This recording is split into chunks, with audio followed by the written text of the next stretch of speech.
O herbário é uma coleção de plantas secas catalogadas cientificamente, né? Que é como se fosse um museu de plantas. Então toda a biodiversidade de flora, ela é estudada, né, principalmente no aspecto de nome de espécies, quais as espécies ocorrem, distribuição das espécies, ela é estudada nesses laboratórios, né, no herbário. Esse herbário aqui é o herbário professor Geraldo Carlos Pereira Pinto. Ele foi um agrônomo baiano que se dedicou muito ao estudo das plantas aqui do estado, e ele também desenvolveu técnicas de clonagem, de fitotecnia com várias espécies importantes, entre elas o cacau, né? Inclusive os primeiros clones de cacau que foi produzido aqui no sul da Bahia.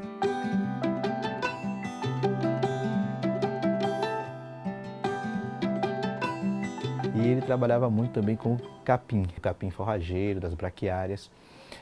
Aqui na Bahia ele descobriu duas espécies novas que levam o nome dele, né?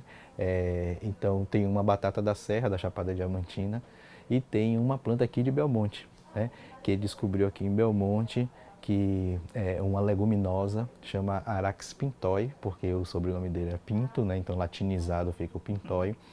Ele descobriu nas margens do Jequitinhonha, levou para Cruz das Almas, onde ele trabalhava na Universidade Federal e era professor também, e começou a cultivar lá, e de lá ele passou para outros estudiosos que trabalhavam com a parte de desenvolvimento, verificação de proteína.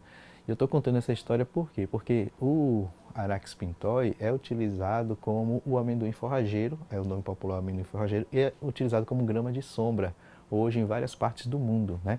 Então isso começou primeiro, né, através dos estudos dele e do Paulo Alvim na CEPLAC, a ser levado para o Peru e para outros lugares, né? E depois veio para o Brasil e hoje assim é utilizado muito. Então aqui o herbário é onde a gente tem o centro de pesquisa com a diversidade de espécies que existe na região.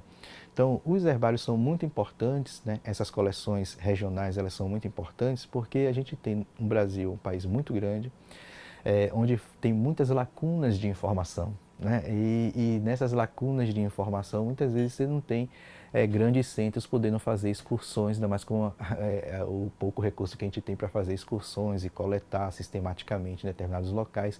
Então, existe uma rede brasileira de herbários onde as pequenas e grandes coleções interagem e os pesquisadores locais fazem as pesquisas com a flora daquela região, depositam nesses laboratórios e depois a gente pode disponibilizar isso online. O estudo mais focado da gente é principalmente o levantamento de espécies que existem na restinga, levantamento de espécies que existem na floresta.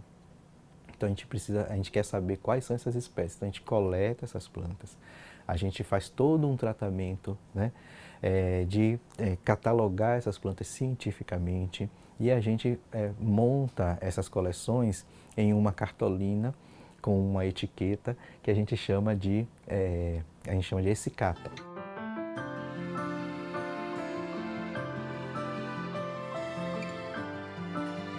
Essas plantas elas ficam organizadas em armários especiais, né, que tem uma vedação especial, tem uma forma especial de se colocar e elas também são catalogadas num padrão universal, tá certo? Então, qualquer herbário em qualquer parte do mundo segue esse padrão universal que a gente também segue aqui, tá bom?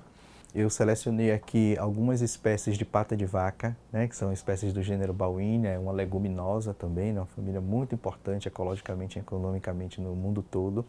E a gente tem aqui como, por exemplo, a gente vê a variação das folhas, né, de espécie para espécie. Essa cicata ela vai estar costurada, então a gente tem a planta seca, montada, costurada, né, de uma forma que a gente possa depois estudar e trabalhar. E vai ter uma etiqueta aqui que tem as informações de onde ela foi coletada, qual o ano, quem coletou, o número, né, do registro. A gente, além de ter as plantas que a gente recebe aqui no herbário, que a gente coleta, né, a gente também tem as plantas que chegam de outros herbários parceiros. E a gente teve a felicidade de receber esse ano de um herbário parceiro da UFBA lá de Salvador, do Herbário Alexandre Leal Costa, uma duplicata muito importante que é um tipo.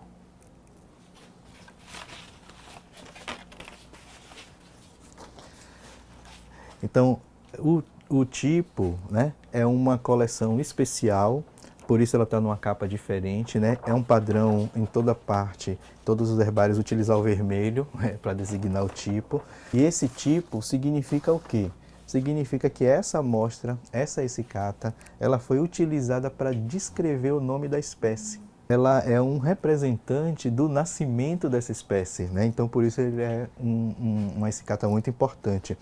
Junto com o tipo, a gente recebeu o artigo onde foi publicado, o artigo científico onde foi publicado, que é como se fosse a certidão de nascimento, né, dessa espécie. Então passa a ter agora a nossa coleção também, uma coleção com uma visibilidade maior, porque a gente agora também depositário, né, de uma coleção histórica importante. Desde a ECO 92, né, desde que a Convenção da Diversidade Biológica foi assinada, criada e assinada pelos países, né, que se comprometeram em conhecer e preservar a biodiversidade, o Brasil, né, está entre esses países signatários, que todos os relatórios apontam, né, para a importância de formar pessoas nessa área. A gente tem buscado incentivar que os estudantes compreendam a importância do trabalho e venham trabalhar com a gente, né? E a meta até 2030 agora, né, é que a gente tenha disponível em uma plataforma mundial que já foi criada